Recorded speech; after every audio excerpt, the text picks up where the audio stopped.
Hey everybody, how's it going? Aaron Rift here from NoDQ.com doing a breaking news live stream. We just found out a little while ago that Jon Moxley will not be able to compete at AEW All Out against Kenny Omega. It was reported several days ago that Jon Moxley was dealing with an injury and possibly an elbow infection. Moxley did release a statement today on Twitter announcing that unfortunately he would not be able to compete at the event. But the good news for him health-wise is that he will be having surgery and he should be able to return in about a month or so. He should be 100% to go for AEW's debut on TNT. AEW did announce on social media that PAC, formerly Neville in WWE, will be Jon Moxley's replacement against Kenny Omega. So it is, in fact, Omega versus PAC at All Out, which is next weekend in Chicago. Really unfortunate for AEW. This is just a tough break for them. To me, this was the match that people were most anticipating. There's plenty of strong matches on the card, but to me, this was like the biggest match as far as drawing in casual viewers to AEW. Because of Jon Moxley's run with WWE as Dean Ambrose, being a top-tier star there, fresh off of his run with The Shield, Moxley had that star power and I think would have gotten the most curiosity pay-per-view buys for this event. PAC versus Omega, that should be an awesome match. I think it's going to be great. I think it's a suitable replacement. However, I feel that it's not going to have that buzz that Moxley versus Omega would have had. We'll see what happens if AEW announces this for the first TNT show, or maybe they hold off on it until the next AEW pay-per-view. I could see that going either way. Part of me was a little bit disappointed that we did not get a little bit of a mystery. And I know I'm daydreaming here, but man, I really wish that CM Punk could have been the replacement. Imagine that. If CM Punk showed up at All Out and fought Kenny Omega, that would have been epic beyond proportions. Although one could argue if CM Punk ever did come into AEW, you would think that they would want to save that match and not just give it away. But man, that would have been amazing. That would have blown up NoDQ.com. And you really don't want to announce that in advance. So I feel like they want to have the full card out since they're charging people so much money for the pay-per-view. I get it. But yeah, pardon me for that 5 minutes. And to AEW's credit, they announced the replacement very quickly. For those of you just tuning in, PAC will now be facing Kenny Omega at All Out instead of Jon Moxley, who is dealing with an elbow infection and needs surgery. I applaud AEW for announcing a replacement very quickly, so props to them for that. Vince is secretly laughing right now. I don't think he's laughing right now. I don't think this is going to hurt AEW's momentum too much. Again, it would have been ideal to have this match because of Moxley's momentum coming off of his WWE run. But still, it's going to be a great show, and I'm sure Omega and PAC are going to tear down the house in Chicago. Now, I do want to make an announcement, and I will answer a couple of your questions here on this special live stream. Just letting you guys know, tomorrow night, I'm coming back again for another live stream, and Caitlin will be joining me for this live stream tomorrow night. So it will be the first time her and I will be doing a Q&A live stream on the No DQ channel. Colin Andrew just sent in a $5 super chat, says, "Have a good weekend, Aaron." I do not have the Super Chat Championship, but congratulations to Colin Andrew. You were the brand new No DQ Super Chat Champion, and you dethroned, not Virtue, unfortunately, because Virtue was not the last champion. You dethroned Boston Punk. I know that was a bit controversial. Sorry, Boston Punk. You had a nice run. Thank you for that, Colin. Caitlin and I will be doing a live stream tomorrow night. Send us your questions. We will not be taking calls, but we will be answering your questions via Super Chat and also via Twitter. So tweet me at Aaron Rift and use the hashtag NoDQLive to send in your questions for Caitlin and I. If you have a question about the Bella Twins, send it our way. If you have a question about AEW, send it our way. Send in your questions. Give us some good ones. Give us some funny ones. Just send us some questions. Twitter.com/Aaron Rift and use the hashtag NoDQLive. The super chat, you can do that also, but if you just want to send in a question, no charge, nothing, just go ahead to twitter.com/Aaron Rift. And stay tuned to NoDQ.com for the very latest regarding All Out. And hopefully there's no more controversy. There's no more setbacks. Hopefully that's it. Mr. Yuck sent in a question. I'm going to answer a few questions here on this stream. Might as well. Mr. Yuck says, how would you book John Cena's next feud or in-ring return? How do you think it will likely turn out? Well, I think whenever John Cena does come back for one more run, I think he's going to go for that 17th World Championship. And I know it's controversial to some people, but as they say, records are made to be broken. I think John Cena will come back, and if I was doing it, I'd have him win the 17th World Championship. I know somebody out there is not going to like it, but I think it's the thing to do, and I think Ric Flair is cool with it. He has a lot of respect for John Cena.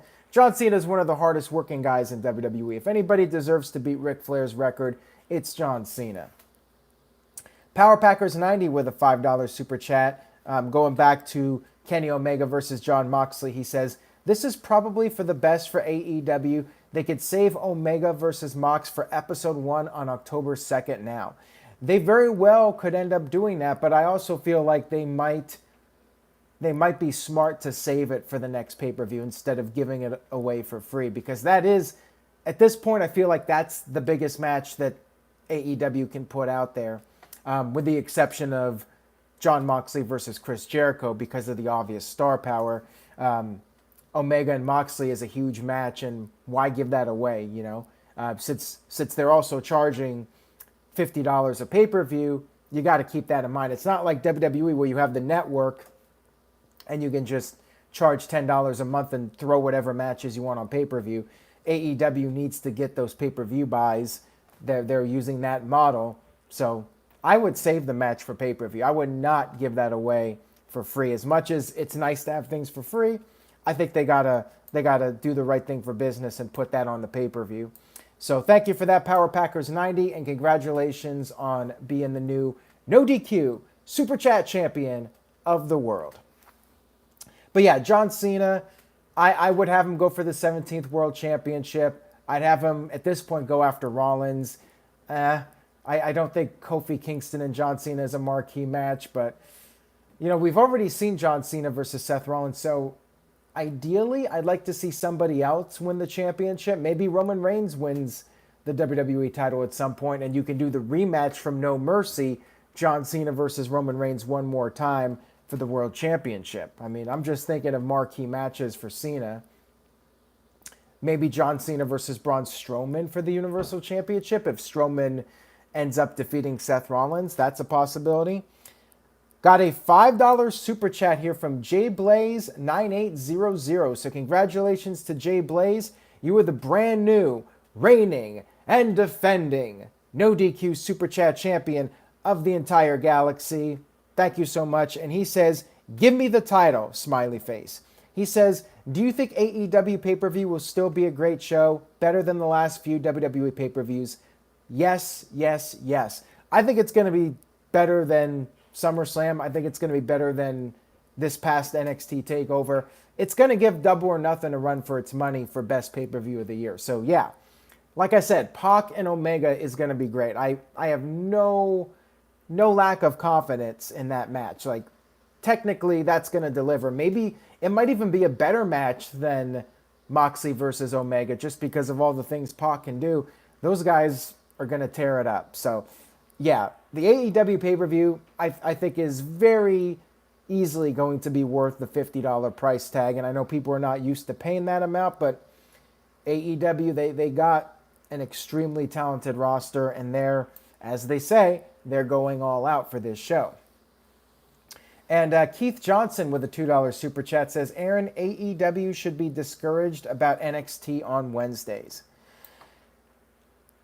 Time will tell on that. It's hard to say what's going to happen. Like, I talked about this on the No DQ review. Make sure you guys check it out if you haven't, by the way. Great discussion with the other guys with the No DQ panel. I figured going in, AEW would do over 1 million viewers on TNT. Now the jury's out on that. I think a conservative estimate is that AEW will do like 700,000 viewers and NXT will do like 800,000. I think it's going to be very close. But maybe, just maybe, the buzz from this, the hype about a new Monday Night War, they'll both do over 1 million. And that's a best case scenario. If that happens, that's a really good sign for wrestling. So I don't know if it's a bad thing or not. We're in uncharted territories right now. The TNA attempt to go head-to-head did not work out, but this is something different. Now, both shows might not do that well. Both shows might end up doing less than that. They may end up not drawing any casual fans, and they might only do 600,000 each, which I don't think would be particularly good for either brand. So we'll see. I really don't know at this point, and we still got time. We got to see how All Out plays out. We got to see how the NXT debut goes and what kind of viewership they do for those first 2 weeks. A lot of questions and a lot of time before we get to that big moment. So it's not like I can make a confident prediction on it. It's really hard to call at this point, I think. And Psycho Jet Black with a $2 super chat says, at least Jon Moxley is over more than EC3. Poor EC3. That guy is just never going to catch a break, it seems. WWE's not going to give him a break, and I feel like you guys are never going to give him a break. Poor guy, EC3, just standing there with his solo cup, not being able to do much of anything. Mr. Anderson says, what happened to Jon Moxley? Moxley has an elbow infection. He's out of All Out. He's being replaced by PAC. You can head over to NoDQ.com to read the full statement from Jon Moxley and scroll back to the beginning of the video if you need to. I do have another question here from the Cleaver, Colin Andrew, former No DQ Super Chat champion. He says, if you could book it at this point, how long would you keep The Fiend Bray Wyatt off of TV? Not that long. I think that it's good to keep him around, but not overexpose him. So I would have him maybe on TV every other week. I don't think he needs to be on every single episode. I'd like to see him make some small appearances, maybe even show up backstage as the Mr. Rogers part of his character.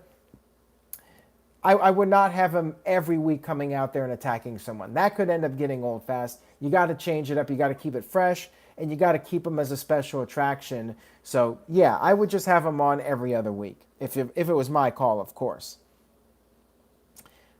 And then I do have one here from The Natural. Cody says, hey, Aaron, why would WWE put NXT on live against AEW? For it to succeed financially, they would have to take it on the road. Being live is expensive. Plus, everyone knows what channel TNT is on.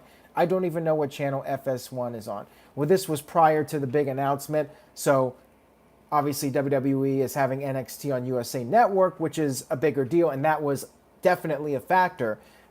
The fact that USA Network is in more homes than FS1, and fans have been watching WWE programming on USA for many, many years now. So that was one reason why USA was picked over FS1. And USA Network is paying somewhere in the neighborhood of 30 to 50 million, maybe even a little bit more than that for the deal. So WWE is making money now. As far as them going on the road, at this time, they're just doing Full Sail University. I don't know if that is going to change at some point. The downside to Full Sail is AEW will be running in bigger arenas, and that's going to give AEW more of a major look, feel to it. The Full Sail University is going to look, second rate. So I don't know how long WWE is going to do that. Now, if the NXT brand starts to grow mainstream wise, perhaps they will start going into larger venues. So again, the jury's out on that. The plus side is that the Full Sail crowds are really hot, and I suspect, at least for the short term, they're going to be very much invested in it, and that'll be fine. But yeah, that's definitely something that WWE will need to consider, not just financially, but I think with the whole presentation of it and fans that are casual viewers tuning in, what are they going to see? And what's going to look more impressive? AEW running in bigger arenas or NXT in this small building? My man, Mike B, with a $20 super chat. Thank you so much, Mike B. Now I got to give you a major ass plug here. He says, just wanted to give you a heads up in case you were interested. You may not care, but another YouTuber stole your idea about a no DQ super chat champion, calling it the Brash Champion when someone gives him a super chat donation. Wow. Well, hey, what's the saying? Imitation is the sincerest form of flattery. So, hey, it's a sign that the super chat championship is over, the no DQ super chat title. And it's not even my idea. I still got to give the credit to Big G for being the first person to donate and say, I'm the super chat champion, or the no DQ 24/7 champion, which became the super chat champion. Gimmick infringement, as Dr. Scorpio says. All right, so I got to do it. You guys know I got to do it. Ladies and gentlemen, the brand new, reigning, and defending no DQ hardcore SHIT CAW Super Chat champion of Mercury, Venus, Earth, Mars, Jupiter, Saturn, Uranus, Neptune. I think I reversed them. And we'll just throw in Pluto too, even though Pluto's not officially a planet anymore. We'll throw in Pluto too. Mike B is the champion of all those planets and dwarf planets, all the stars, the sun, every galaxy, everything. Mike B is your no DQ Super Chat champion of everything. So there you go. Thank you very much for that generous donation, Mike B. I really do appreciate it. It's somebody out there is taking a little audio sample of me saying Uranus. So there you go. It always happens. Let's see here. All right, so I think I got nothing else for tonight. Again, I will be back tomorrow night with Caitlin. Send in your questions, twitter.com/AaronRift, and use the hashtag NoDQVideo. We will be answering your questions. It will be 8 o'clock Eastern, 5 p.m. Pacific tomorrow, Saturday. So tune in, tell a friend. If you like this video, please subscribe. Click on the notification button to get updates. And stay tuned to NoDQ.com for the very latest breaking news regarding AEW All Out. And hold on a second, guys. Don't go yet. Colin Andrew with a $5 super chat says, I'm sharing the title with Virtue, co-champions, no DQ for life. All right, there you go. Colin Andrew and Virtue are going to be the no DQ super chat champions. I'm going to sign off right now, and let's see if that ends it. Thank you guys so much, and see you tomorrow night.